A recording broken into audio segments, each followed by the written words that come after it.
साल 14 जून को blood donation day के तौर पर मनाया जाता है, जिसके चलते इस दिन के पूर्व वडोदरा में यूनाइटेड वे ऑफ बड़ौदा द्वारा ब्लड डोनेशन कैंप का आयोजन किया गया।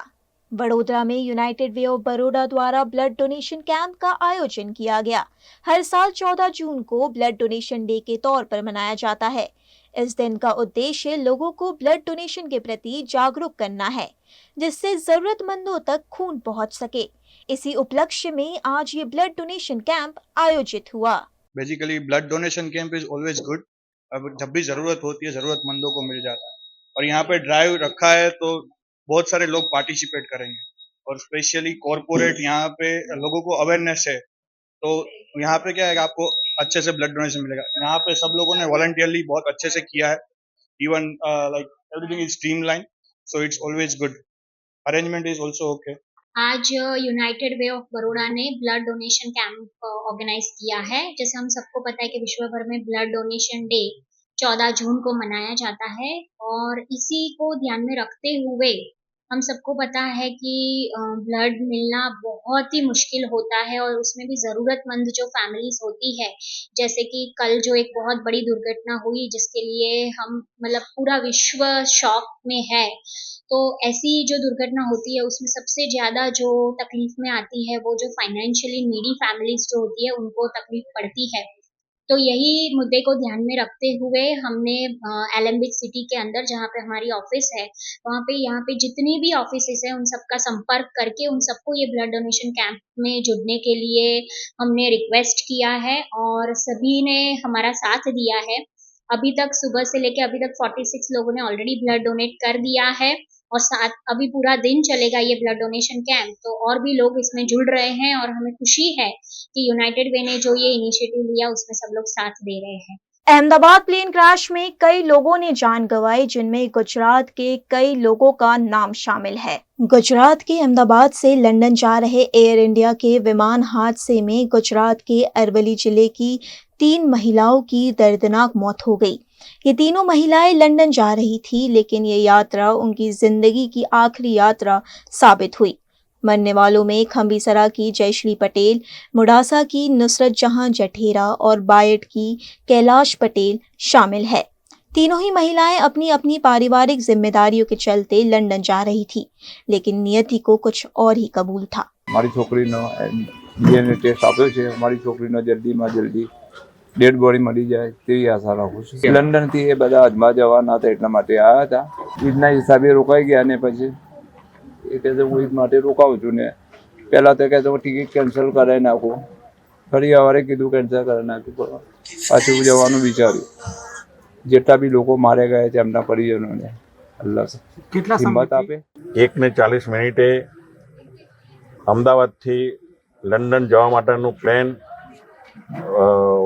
ઉપડ્યું હતું, અને એ વખતે ગણતરીની મિનિટોમાં જ આ પ્લેન ક્રેશ થયું હતું। આ પ્લેનની અંદર 242 મુસાફરો હતા, એમાંથી મારા અરવલ્લી જિલ્લાના 3 મુસાફરો હતા, એમાંથી એક ખંભેસર ગામની એક દીકરી હતી, મોડાસાની પણ એક દીકરી હતી, અને બાયડની એક મહિલા હતી। એમાં આ જે બનાવ બનવાના લીધે આજે હું મોડાસા ખાતે મારા મત વિસ્તારની અંદર નુસરત જહાંના ઘરે મારે આવવાનું થયું છે। એમના પરિવારજનોને મળીને એમને આ સાંત્વના આપવા માટે હું અહીં આવ્યો છું। ત્યારે સૌને એમના પિતાશ્રી, એમના માતા, એમના બેન ભાઈઓ, એમના પરિવારજનો સૌને આ દુઃખ સહન કરવાની ભગવાન શક્તિ આપે એવી પ્રાર્થના કરું છું। अहमदाबाद से लंदन जा रहे विमान हादसे में अब कच्छ जिले के लोगों के भी सवार होने की पुष्टि हुई है।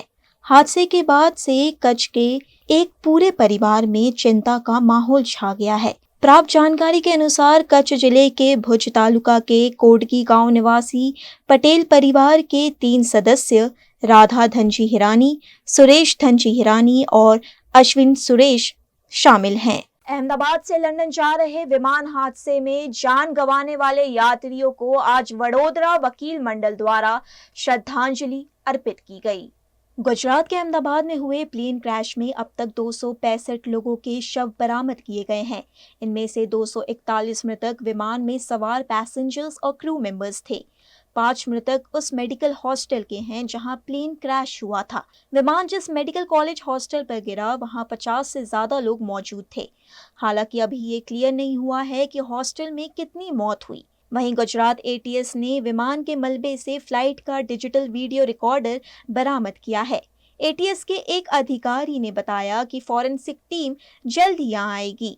वहीं अहमदाबाद के सिविल अस्पताल के बाहर से दुखद तस्वीरें सामने आ रही है, जहां मृतक के शवों को बरामद करने के लिए परिजनों की भीड़ पोस्टमार्टम रूम के बाहर नजर आ रही है। मेरे भाभी की बहू और उनका पोता। आपको किस तरह से जानकारी मिली उनकी? हमें तो सोशल मीडिया से ही पता चला। और यहाँ पे आकर के सरकार की क्या व्यवस्था है? सरकार की यहाँ पर सुविधा है वो काफ़ी अच्छी है। और जो DNA टेस्ट के लिए जो बोला गया था, खून आपने दे दिया, DNA टेस्ट हो गया? हाँ, DNA टेस्ट करवा दिया। तो अभी कितने टाइम है वो बोलते बॉडी देने के लिए? After 72 hours. 72 आवर्स के बाद। इसके अलावा दूसरी कोई शिकायत है आपको? नहीं, कुछ नहीं। अच्छी फैसिलिटी भी अच्छी थी यहाँ पर, बैठने की व्यवस्था, खाने के भी प्रबंध कर दिया गया, पानी है, सब अच्छा, कुछ कंप्लेंट नहीं। मेरा लड़का और वो उसकी वाइफ। उसका क्या समाचार है? कुछ समाचार नहीं है। सरकार की तरफ से क्या बोला जा रहा है? बस DNA दिया है, 72 घंटा रहा देखो। आपने DNA दे दिया? हाँ। तो DNA के बाद में ये क्या बोल रहे हैं? 72 72 के बाद। उसके बाद में यहाँ की सरकार की क्या व्यवस्था है? आपको सही तरह से जवाब मिल रहा है कि नहीं मिल रहा है? सरकार तो अभी इतना हादसा हुआ है तो सरकार भी क्या करेगी, इतनी पब्लिक है, काम कर रही है सरकार का आयोजन अच्छा है। कल भी देखा था हमने, हम हादसा हुआ तब आए थे। व्यवस्था साथ अच्छी है। बच्चे की उम्र कितनी साल की? 30 साल। 30 साल। और उसके साथ में दूसरा कौन था? उसकी वाइफ। दोनों गुजर गए?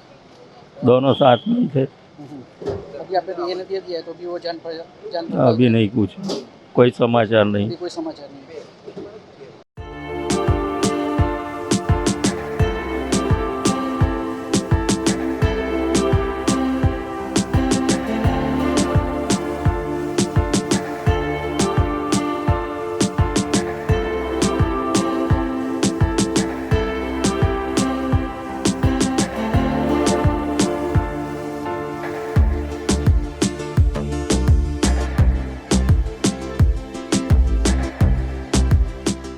भारत ले रहा है इलेक्ट्रिक अंगड़ाई।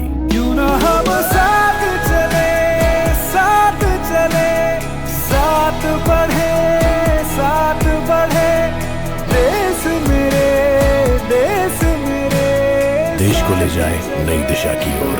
आपका जॉय, भारत का जॉय। વડોદરાના ઘણા વિસ્તારો જેમ કે અકોટા, માંજલપુર, અલકાપુરી, મકરપુરા વગેરે વગેરે વિસ્તારોના લોકો ચિંતામાં છે। આ ચિંતાનું કારણ છે વડોદરાના લોકોમાં વધતી ઈર્ષા। જી હા, અને આ ઈર્ષાનો સ્ત્રોત છે તરસાલી એરિયામાં આવેલ રેઝિડેન્શિયલ પ્રોજેક્ટ દર્શનમ પ્લેસ। ઘણી બધી એમિનિટીઝથી ભરપૂર આ 2 અને 3 BHK પ્રોજેક્ટ બની ગયો છે નવા ઘર શોધવાવાળા લોકો માટે એક અનોખો અવસર।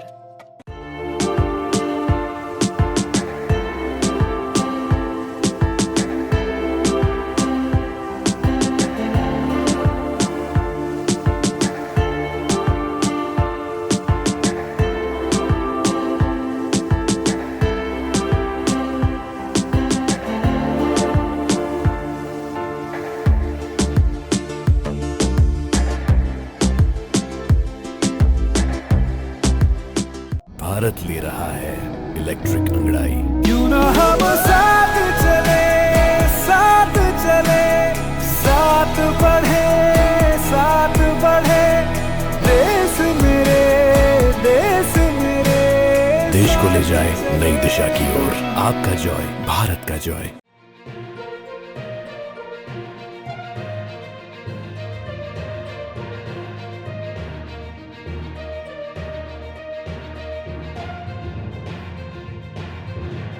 जो प्लेन था बोइंग कैटेगरी का, तो उसमें 1 लाख लीटर से ज़्यादा फ्यूल हो सकता है।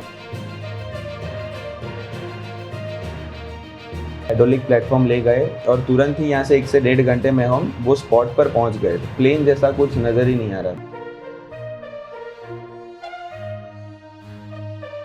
पूरा सिनेरियो को समझा कि यहाँ पर टेल टच हुई थी, यहाँ पर प्लेन ऐसे आया ऐसे, और बिल्डिंग इम्पैक्ट था तो बिल्डिंग भी टिल्ट हो चुकी थी जो क्योंकि प्लेन का इम्पैक्ट इतना ज़्यादा था। तो पूरे सिनेरियो को समझा।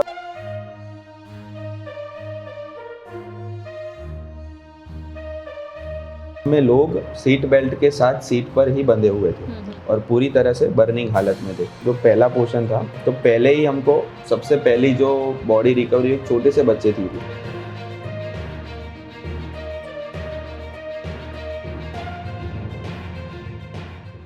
12 जून 2025 का वो दिन शायद गुजरात कभी नहीं भूल पाएगा। गुजरात क्या पूरा देश कभी नहीं भूल पाएगा, क्योंकि करीब करीब लंच टाइम था और ये खबर आई कि एक प्लेन टूट पड़ा है।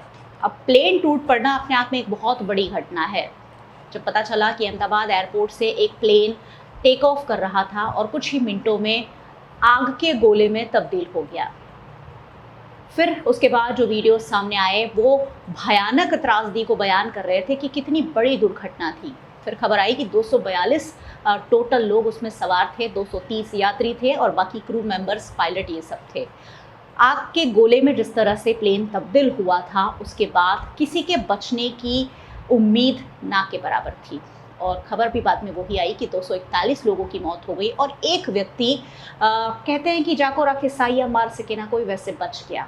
लेकिन ये जो पूरा घटनाक्रम हुआ उसके बाद फौरन गुजरात सरकार के अलग अलग डिपार्टमेंट में जिस तरह काम किया वो वाकई में काबिले तारीफ था। जैसे ही कॉल मिलता है वैसे ही अलग अलग शहरों से फायर ब्रिगेड समेत की सुविधाएं अहमदाबाद पहुंच जाती हैं और वडोदरा शहर में भी फौरन वडोदरा महानगर पालिका संचालित फायर ब्रिगेड के कर्मचारी अपने आधुनिक संसाधन लेकर वहां पहुंचते हैं और रेस्क्यू ऑपरेशन को अंजाम देते हैं। किस तरह ये रेस्क्यू ऑपरेशन चलाया गया, क्या क्या चुनौतियां आई और क्या मंजर वहां देखा गया, क्योंकि हमने जो देखा वो बहुत भयावह था।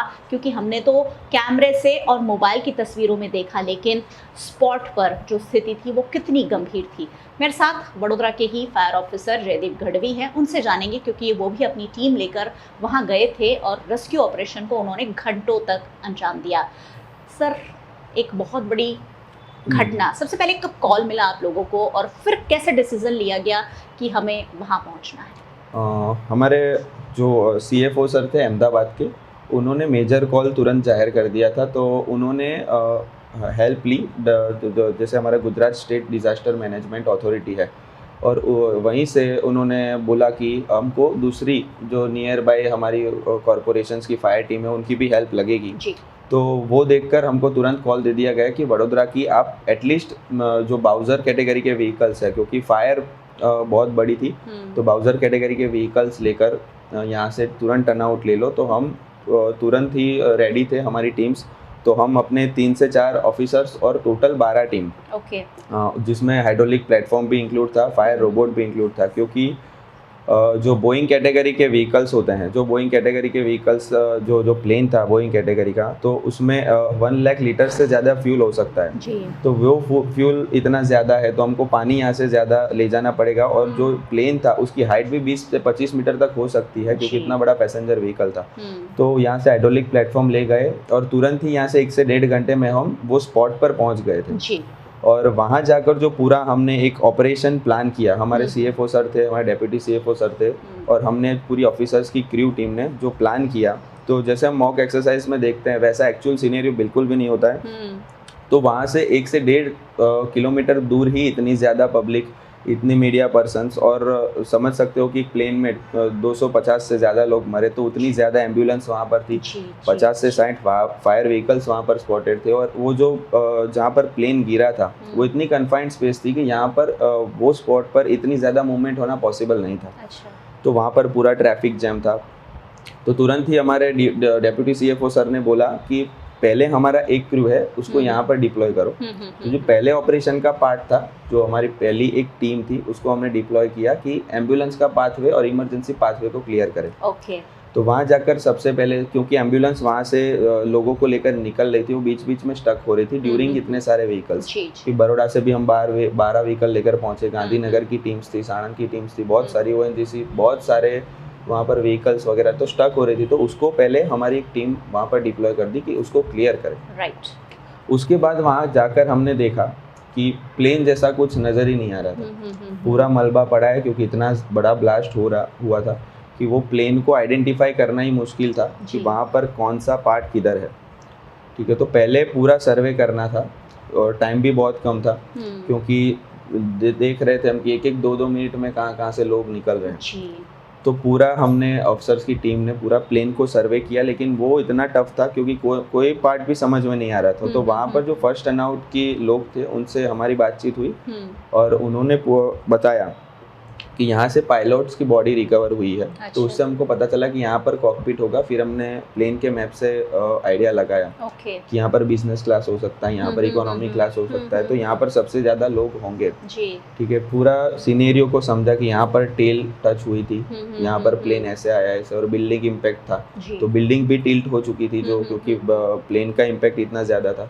तो पूरे सिनेरियो को समझा और सफलता हमको मिली कि वो एक स्पॉट को हमने आइडेंटिफाई किया कि यहाँ पर सबसे ज़्यादा लोगों की होने की गुंजाइश है।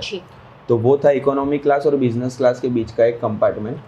वहाँ पर हमने सर्च ऑपरेशन शुरू किया और वो जो मलबा था उसको थोड़े ही छानबीन करने पर पूरा एक कंपार्टमेंट हमको मिला जो हमारी टीम वहाँ पर सर्च ऑपरेशन करती थी, जिसमें लोग सीट बेल्ट के साथ सीट पर ही बंधे हुए थे और पूरी तरह से बर्निंग हालत में थे। लेकिन ऐसा नहीं, जब fire team as a rescuer हम काम करते हैं तो एज ए रेस्क्यूअर हमारी एक रिस्पॉन्सिबिलिटी वो है कि कोई भी लोग बचा हो सकता है, ऐसी गुंजाइश होती है, किसी भी लोग जिंदा हो सकता है। कुछ मलबे के नीचे बच गए, किसी पर मलबा गिरा हो तो वहाँ पर उसके बचे होने का चांसेस हो सकता है। तो हम इसी ही क्विकनेस के साथ काम कर रहे थे और पूरे हमारे इक्विपमेंट्स वहाँ पर हमने पिच किए, सब पूरा एस्टेब्लिशमेंट करके हमने वहाँ से रेस्क्यू ऑपरेशन स्टार्ट किया और 14 से 15 डेड बॉडीज वहाँ से हमने निकाली। जो तस्वीरें हमने देखी, जो वीडियोस हमने देखे, वो बहुत ही डरावने थे। डेड बॉडीज़ यानी लोग जो थे वो इस कदर जल गए थे कि उनकी शिनाख्त भी नहीं हो पाई है। उस वक्त में, उस दौर में डेड बॉडीज़ ढूंढना, वहाँ से निकालना और उन्हें हॉस्पिटल तक पहुँचाना। पता है कि शायद कोई ज़िंदा नहीं ही बचा है, लेकिन उसके बावजूद एक एक जान की कीमत, क्योंकि हर अफसर बहुत अच्छे से जानते हैं, कर्मचारी बहुत अच्छे से जानते हैं और इसलिए इस तरीके से सघन रेस्क्यू ऑपरेशन चलाया गया।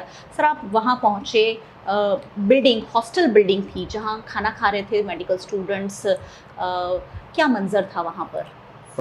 जैसे हमने देखा कि प्लेन का इम्पैक्ट जहाँ पर हुआ था तो वो इम्पैक्ट वाली जो बिल्डिंग थी वो 4 मंजिला बिल्डिंग में जिस तरफ भी प्लेन का तरफ का जो बिल्डिंग पोर्शन था उसमें से सारे रूम में से एक दो बॉडीज या कोई जिंदा लोग या आधे जले हुए लोग मिल रहे थे। तो वहाँ पर वो बिल्डिंग पूरी टिल्ट हो चुकी थी, लेकिन फिर भी हमारी टीम ने वहाँ पर एक्सेस लिया और पूरा सर्च ऑपरेशन किया कि कोई लोग अगर जिंदा भी बचा है तो उसको बचा सके। लेकिन हमारी टीम 1 से 1.5 घंटे के बाद पहुंची थी तो बिल्डिंग से पूरा रेस्क्यू ऑपरेशन हो गया था। लेकिन हम लोग जो प्लेन का पोर्शन था उसमें से सबसे पहले जब स्टार्ट किया रेस्क्यू, तभी हमारे साथ ऐसा हुआ कि जैसे मैंने आपको बताया कि जो पहला पोर्शन था तो पहले ही हमको सबसे पहली जो बॉडी रिकवरी एक छोटे से बच्चे थी। तो एज ए रेस्क्यूअर हमको भी बहुत दुख होता है और ऐसे जैसे शॉक हो जाते हैं। तो सबसे पहले वो छोटे बच्चे की बॉडी मिली, लेकिन हमारे डेप्यूटी सीएफओ सर थे, उन्होंने हमको बोला कि भाई ऑपरेशन स्टार्ट रखो। लेकिन हमारे थोड़े फायर फाइटर्स थे, वो थोड़े दिल से वो हो गए कि इतना छोटा सा बच्चा कैसे निकला होगा और ऐसे। लेकिन फिर भी हमने ऑपरेशन स्टार्ट किया और वहीं से 14-15 लोगों को निकाला। उसके बाद की जो ऑपरेशन स्ट्रेटेजी थी वो थी कि दूसरे लोगों को भी कहीं कहीं से बॉडी नज़र आ रही थी, किसी को हाथ नज़र आ रहे थे, लेकिन उनके पास इक्विपमेंट्स नहीं थे। तो हमारे इक्विपमेंट से यूज़ करके कहीं पे कटिंग किया, कहीं पे स्प्रेडिंग किया। कोई बॉडी पेड़ के नीचे दबी हुई थी तो वहाँ पर ट्री कटर यूज़ किया। हमारे इक्विपमेंट्स यूज़ करके वहाँ से भी हमने टोटल 10 से 12 बॉडीज़ निकाली। तो टोटल हम 25 से ज़्यादा हमने बॉडीज़ वडोदरा फायर सर्विस ने जाकर निकाला है। ऐसा वहाँ पर मंजर था। और जैसे आपने बोला, बिल्डिंग की सिचुएशन ऐसी थी कि बिल्डिंग में स्टिल हमारे पहुंचने के बाद फायर थी, तो कहीं पे बिल्डिंग पे एक्सेस नहीं था, लेकिन फायर एक्सटिंग्विशिंग किया, वहाँ पर एक्सेस लिया और बिल्डिंग को पूरा सर्च एंड ऑपरेशन बिल्डिंग में भी हमने किया हुआ था। जी, 1.25 लाख लीटर फ्यूल के साथ जब एक प्लेन उड़ता है और वो आग के गोले में तब्दील होता है तो आप अंदाज़ा ही लगा सकते हैं। हमने तस्वीरें तो देखी ही, लेकिन अंदाज़ा लगाना बहुत मुश्किल है कि वहाँ पे क्या स्थिति पैदा हुई होगी। हमने देखा कि घंटों तक विमान में से जो आग की लपटें हैं वो उठ रही थी, धुआं उठ रहा था। सर, प्लेन को कम्प्लीटली कूलिंग करने में क्या टाइम लगा? क्या उसमें भी आप लोगों ने कोई भूमिका निभाई? जब हम लोग रेस्क्यू ऑपरेशन कर रहे थे तो प्लेन का जो मलबा पड़ा था उसके नीचे गैसोलीन था। तो वो गैसोलीन हमारे रेस्क्यू ऑपरेशन के दौरान कहीं से भी फिर से रीइग्नाइट होता। तो एक तरफ हम उसको भी कूलिंग करना, जहाँ जहाँ से उसको जगह मिलती, जहाँ जहाँ से गैसोलीन को ऑक्सीजन मिलता, हीट तो वहाँ पर थी ही। हम लोग बहुत हीट में काम कर रहे थे क्योंकि जो फायर होने के बाद भी जो हीट रहती है वो बहुत होती है। हीट तो वहाँ पर थी, तो कहीं से भी उसको हीट और ऑक्सीजन मिल जाती तो वहाँ से वो रीइग्निशन होता ही था। तो वहाँ पर भी हम लोग कूलिंग प्रोसेस एक तरफ चालू ही था। तो मतलब फायर फाइटिंग तो एक हाथ से चालू था, दूसरे हाथ से रेस्क्यू ऑपरेशन चालू था, ऐसा बोल सकते हैं जी। यहाँ से 1-1.5 घंटा लगा आप लोगों को जाने में। क्या उस दौरान प्लानिंग कर ली गई थी कि क्या हुआ होगा, कैसे हुआ होगा? कुछ तस्वीरें, वीडियोस आपने देखे होंगे, क्या उस तरह से प्लानिंग कर ली गई थी? जी, हमारी ऑफिसर्स की team, CFO sir, deputy CFO sir planning कर रहे थे। प्लेन को समझ रहे थे कि बोइंग कैटेगरी का प्लेन है जिसमें गैसोलीन फ्यूल इतना ज़्यादा भरा हुआ है, और समझ सकते हैं वो प्लेन रिटर्न नहीं हो रहा था, वो जा रहा था। तो मतलब वो फ्यूलिंग करके ही जा रहा था, तो मतलब it's a full of fuel. तो मतलब वो बॉम्ब ही है, एक वन टाइप ऑफ, ऐसा समझ के हम लोग जा रहे थे। लेकिन वहाँ जाके हमको पता चला कि जिसे हम सोच रहे थे उससे कहीं ज़्यादा वो बड़ा ब्लास्ट था, क्योंकि प्लेन का एक भी पोर्शन हमको समझ में नहीं आ रहा था। तो वहाँ पर लोगों की क्या हालत हुई होगी, मतलब पूरा हम जैसे समझ रहे थे उससे कहीं ज़्यादा वहाँ पर ट्रेजिक सिचुएशन थी। लेकिन हमने बहुत अच्छे से प्लानिंग किया और पूरा सीनरियो को हैंडल किया था। तो गुजरात के अलग अलग शहरों से गए हुए दमकल दस्तों ने बहुत अच्छी भूमिका निभाई, और ऐसे ही वक्त में टेस्ट होता है कि आप आपात स्थिति में कैसे काम करते हैं। केंद्रीय गृह मंत्री अमित शाह ने भी कल कहा कि गुजरात सरकार के डिज़ास्टर मैनेजमेंट ने, अलग अलग डिपार्टमेंट ने बहुत अच्छा काम किया, क्योंकि जब आपात स्थिति होती है हर कोई थोड़ा सा पैनिक तो कर ही जाता है। ये जो काम करने वाले लोग होते हैं वो भी इंसान ही होते हैं, उनके घर में भी बच्चे होंगे, उनके घर में भी महिलाएं होंगी, माता होंगे, पिता होंगे, और जब उन्हीं के शव को आपको लेकर जाना है, निकालना है, तो हर किसी का दिल दहला हुआ होता है। लेकिन उसके बावजूद ड्यूटी जो है वो इसी तरीके से अंजाम दी जाती है। सर, एक सवाल ज़रूर मेरे मन में आ रहा है, ये जो पूरा अनुभव था वो मुझे लग रहा है लाइफ टाइम होगा। क्या ये कुछ पढ़ाया भी जाता है जब आप इसकी पढ़ाई करते हैं? जी, हमारे फायर ऑफिसर्स का ड्यूरिंग कोर्स में एक एयरप्लेन क्रैशिश और एयरप्लेन पर पूरा सब्जेक्ट होता है, जिसमें प्लेन के कौन से पार्ट में फ्यूल होता है, कौन से पार्ट में इंजन होता है, तो कौन सा पार्ट सबसे हैजार्डस है, वो सारा हमको पढ़ाया जाता है।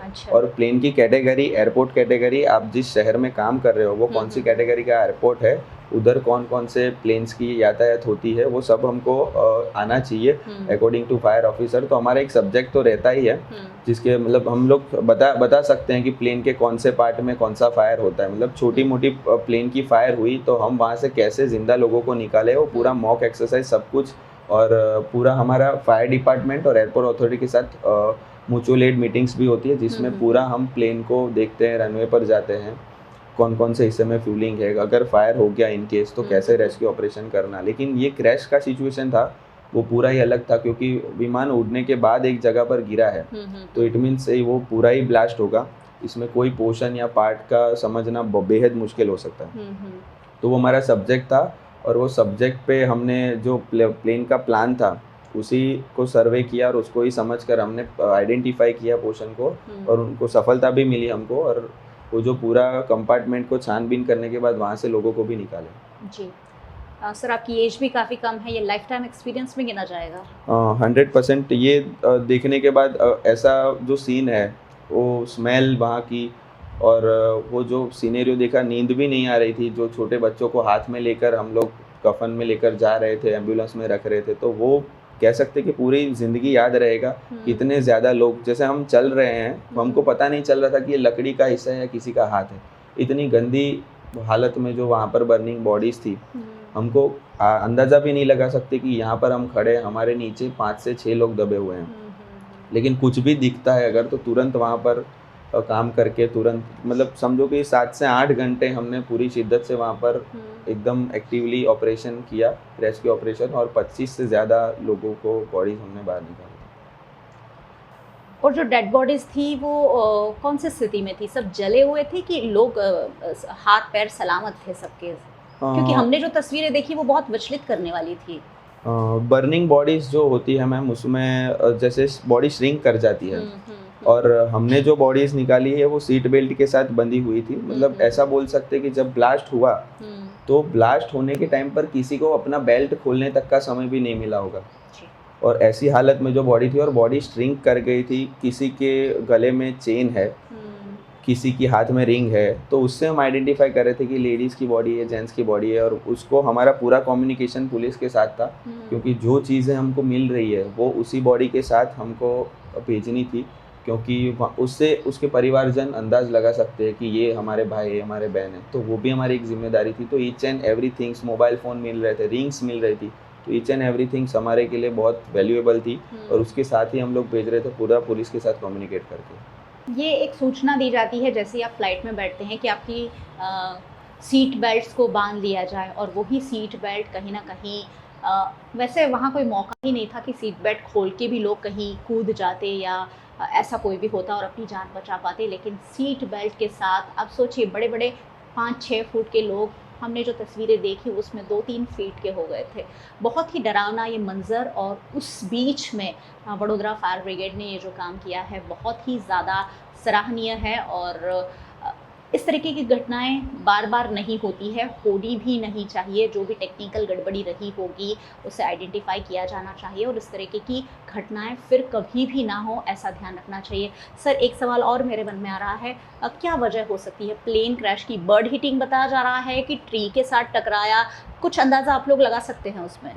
जो प्लेन जब उड़ता है तो उसकी कोई महत्तम हाइट होनी चाहिए।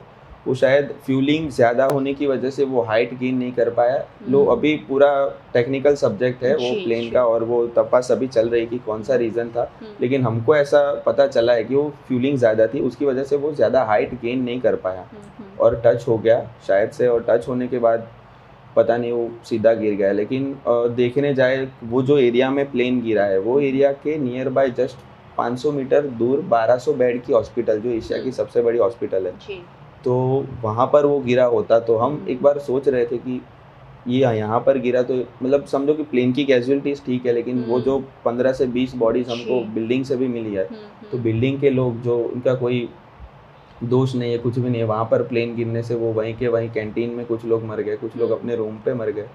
तो और अगर वो हॉस्पिटल के पास चला जाता तो कितनी बड़ी कैजुअलिटी हो सकती थी, वो भी हम एक सोचते हैं तो डर लगता है कि वो बहुत डेंजर सीन था पूरा।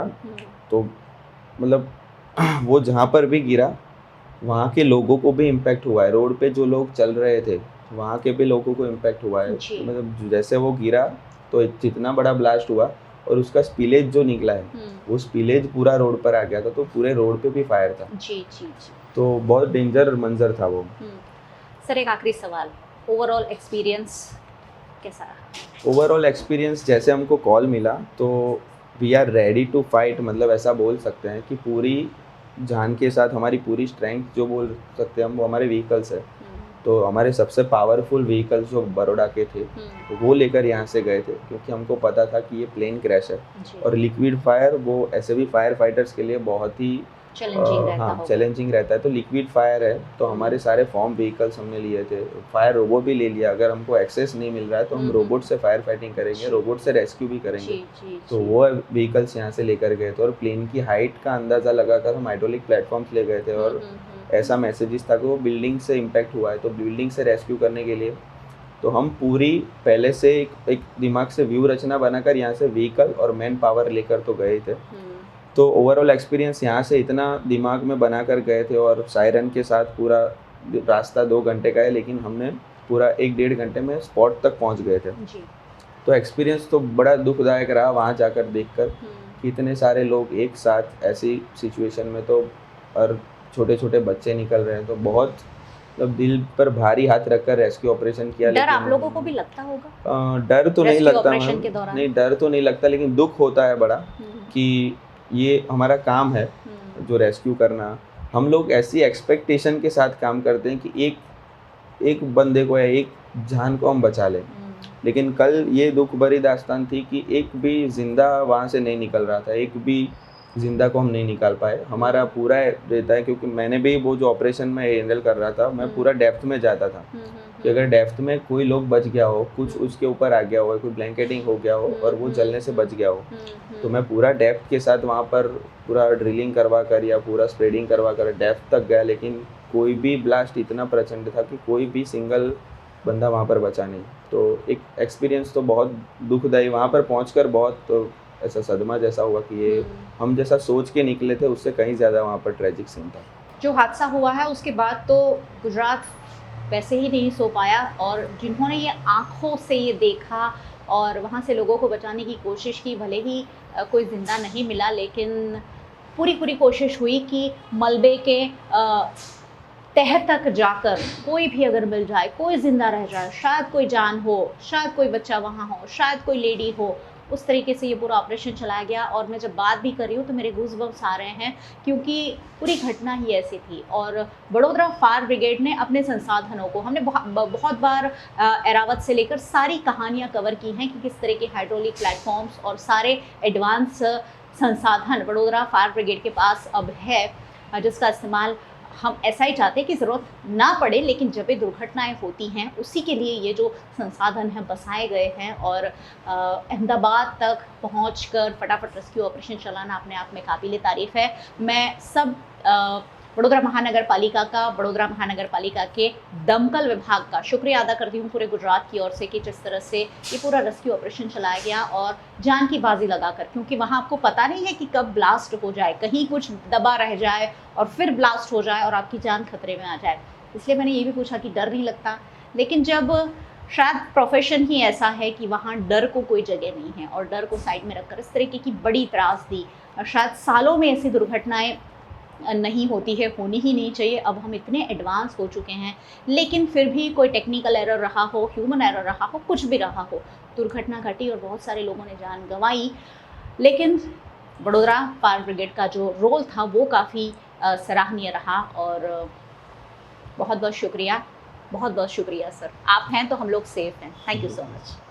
VNM टीवी पर आप ये एक्सक्लूसिव इंटरव्यू देख रहे थे fire officer Jaydeep Gadhvi sir का, जो कह रहे थे किस तरह से उन्होंने वहाँ रेस्क्यू ऑपरेशन को अंजाम दिया। और VNM पर इसी तरीके की बातचीत आप तक हम पहुँचाते रहते हैं, और इसलिए मैं हमेशा कहती हूँ VNM टीवी ज़रूर देखते रहिए। यहाँ हम वो बातें लेकर आते हैं जो जानकर भी आपको अच्छा लगेगा, आपकी नॉलेज में भी बढ़ोतरी होगी, आप सबको समझ के भी अच्छा लगेगा। VNM टीवी को आप यूट्यूब चैनल पर देख रहे हैं, ज़रूर देखते रहिए। अगर चैनल पर पहली बार आए हैं तो चैनल को सब्सक्राइब किए बिना बिल्कुल मत जाइएगा, साथ ही बेल आइकन प्रेस कर दीजिएगा ताकि VNM का हर अपडेट सबसे पहले आप तक पहुँच सके। अगर आप हमें फेसबुक पर देख रहे हैं, शेयर कर लीजिए। चश्मदीदों के ये जो सारे बयान आ रहे हैं वो सुनकर ही हमारी रूह कांप रही है, तो सोचिए कि वहाँ किस तरीके की चीज़ें हुई होगी। आप हमें OTT प्लेटफॉर्म्स पर देख रहे हैं, डेली हंट, वोडाफोन टीवी, जियो टीवी और जियो टीवी फाइबर 498 नंबर के चैनल पर VNM टीवी को 24 घंटे लगातार देखा जा सकता है। देखते रहिए VNM, जुड़े रहिए VNM के साथ। नमस्कार।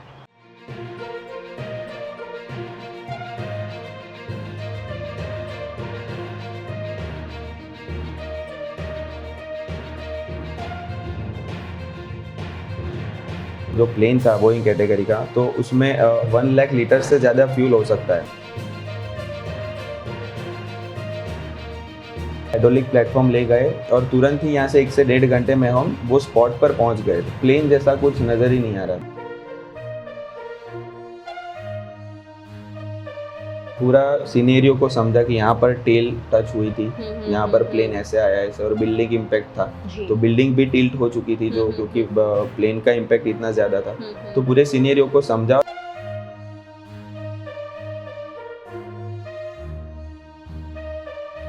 में लोग सीट बेल्ट के साथ सीट पर ही बंधे हुए थे और पूरी तरह से बर्निंग हालत में थे। जो पहला पोर्शन था, तो पहले ही हमको सबसे पहली जो बॉडी रिकवरी एक छोटे से बच्चे थी।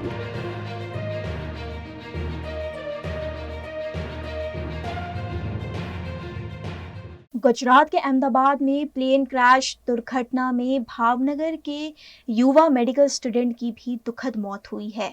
गुजरात के अहमदाबाद में एयर इंडिया का विमान मेडिकल हॉस्टल पर टूट पड़ा था, जिसमें कई स्टूडेंट की मौत हुई है। उस सूची में भावनगर के सोसिया गांव के 25 वर्षीय राकेश डिहोरा का नाम भी शामिल है। MBBS के दूसरे वर्ष में राकेश डिहोरा पढ़ाई कर रहे थे। उनके दुखद मौत के बाद शव को गांव लाया गया। युवा मेडिकल स्टूडेंट की मौत के बाद परिवार और गांव में शोक का गमगीन माहौल देखा गया। इस मौके पर केंद्रीय राज्य मंत्री नीमूबेन बामनिया, तलाजा विधायक, जिला भाजपा अध्यक्ष समेत के नेताओं ने भी उपस्थित रहकर मृतक को श्रद्धांजलि दी।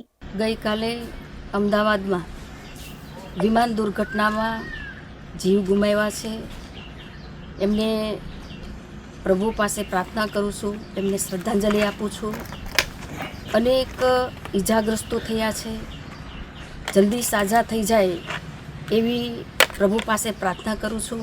એમના પરિવારજનો સાથે અમારી સંવેદના છે।